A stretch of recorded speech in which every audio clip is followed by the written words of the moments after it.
Borewell ನೀರಿನ ಘಟಕ ಸ್ಥಾಪನೆ ಹೆಸರಲ್ಲಿ ಅಕ್ರಮ ನಡೆದಿರುವ ಆರೋಪ ಇದೆ. ಬಿಬಿಎಂಪಿ ಕಚೇರಿಯಲ್ಲಿ ಇಡಿ ದಾಳಿಯಲ್ಲಿ ಈ ಎಲ್ಲ ಅಂಶಗಳು ಈಗ ಪತ್ತೆಯಾಗ್ತಾ ಇದ್ದಾವೆ. ಬಿಬಿಎಂಪಿಯ ಚೀಫ್ ಇಂಜಿನಿಯರ್ ಪ್ರಹ್ಲಾದ್ ಕಚೇರಿಯಲ್ಲೂ ಕೂಡ ಪರಿಶೀಲನೆ ನಡೀತಾ ಇದೆ.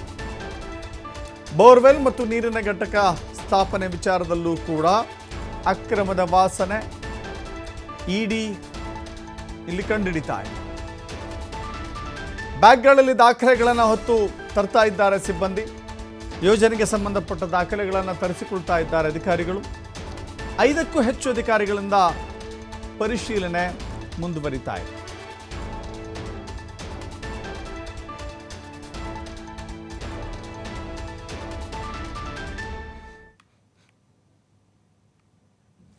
ಇದು ನೋಡ್ತಾ ಇದ್ದೀರಿ BS ಪ್ರಹ್ಲಾದ್ ಅವರ ಕಚೇರಿ. ಇಲ್ಲಿ ಬಿಬಿಎಂಪಿ ಹೆಜ್ಜೆಯಲ್ಲೂ ಕೂಡ ಯಾವ ರೀತಿ ನಡೆದುಕೊಂಡಿದೆ ಅನ್ನೋದನ್ನು ಇಡಿ ಅಧಿಕಾರಿಗಳು ಪರಿಶೀಲನೆ ಮಾಡ್ತಾ ಇದ್ದಾರೆ. ಬಿಬಿಎಂಪಿ ಅಧಿಕಾರಿಗಳಿಗೆ ಇವತ್ತು ಖಂಡಿತವಾಗಿಯೂ ಕೂಡ ಶಾಕ್ ಕೊಟ್ಟಿದ್ದಾರೆ ಇಡಿ ಅಧಿಕಾರಿಗಳು. ಬಿಬಿಎಂಪಿ ವ್ಯಾಪ್ತಿಯಲ್ಲಿ ನಡೆದಿರುವಂಥ ಪ್ರಕರಣಗಳು, ಬಿಬಿಎಂಪಿ ವ್ಯಾಪ್ತಿಯಲ್ಲಿ ನಡೆದಿರುವಂಥ ಕಾಮಗಾರಿಗಳೆಷ್ಟು, ಎಷ್ಟು ಬಿಲ್ ಪಾವತಿ ಆಗಿದೆ, ಎಷ್ಟು ಕಾಮಗಾರಿಗಳು ಈಗಾಗಲೇ ಪೂರ್ಣಗೊಂಡಿದ್ದಾವೆ. ಬಿಬಿಎಂಪಿ ಕಾಮಗಾರಿ ಕೈಗೆತ್ತಿಕೊಳ್ಬೇಕು ಅಂತ ಹೇಳಿದ್ರೆ ತನ್ನದೇ ಆದ ನಿಯಮಗಳನ್ನು ಪಾಲಿಸಬೇಕಾಗಿದೆ. ಆ ಎಲ್ಲ ನಿಯಮಗಳು ಇಲ್ಲಿ ಪಾಲನೆ ಆಗಿದ್ದಾವಾ ಇಲ್ಲವಾ, ನಿಯಮವನ್ನು ಉಲ್ಲಂಘಿಸಿ ನಡೆದಿರುವಂಥ ಕಾಮಗಾರಿಗಳಿದ್ದಾವ.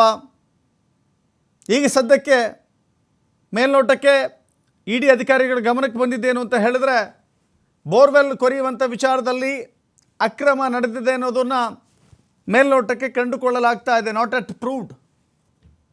ಮತ್ತೊಂದು ಕಡೆ ನೀರಿನ ಘಟಕಗಳನ್ನು ಸ್ಥಾಪಿಸುವ ವಿಚಾರದಲ್ಲಿ, ಶುದ್ಧ ಕುಡಿಯುವ ನೀರಿನ ಘಟಕಗಳನ್ನು ಸ್ಥಾಪಿಸುವ ವಿಚಾರದಲ್ಲೂ ಕೂಡ ಹೀಗಾಗಿ ಅಗತ್ಯ ಮತ್ತು ಸಂಬಂಧಪಟ್ಟಂಥ ದಾಖಲೆಗಳ ಪರಿಶೀಲನೆಯಲ್ಲಿದ್ದಾರೆ, ತಲಾಶು ಮಾಡ್ತಾ ಇದ್ದಾರೆ. ಅಧಿಕಾರಿಗಳು ಒದಗಿಸುವಂಥ ದಾಖಲೆಗಳು, ಅದಕ್ಕೆ ಸಂಬಂಧಪಟ್ಟ ಮಾಹಿತಿಗಳು ಇಡಿಗೆ ಅದು ಸರಿ ಹೋಗುತ್ತಾ, ಸಮಂಜಸ ಅಂತ ಅನಿಸುತ್ತಾ, ಅಥವಾ ಇಲ್ಲೇನಾದ್ರು ವ್ಯತ್ಯಾಸಗಳಾಗಿ ಈ ಪ್ರಕರಣ ಅಥವಾ ಈ ದಾಳಿ ಮುಂದುವರೆದು ಕೆಲವಷ್ಟು ಜನರನ್ನು ಕಸ್ಟಡಿಗೆ ತೆಗೆದುಕೊಳ್ಳುವಂಥ ಸಾಧ್ಯತೆ ಇದೆಯಾ? ಇದೆಲ್ಲದೂ ಕೂಡ ಭಾರಿ ಕುತೂಹಲವನ್ನು ಕೆರಳಿಸ್ತಾ ಇದೆ. ಬಿಬಿಎಂಪಿಯ ಪ್ರಧಾನ ಕಚೇರಿಯಲ್ಲಿ ನಡೀತಾ ಇರುವಂಥ ಇಡಿ ಶೋಧ.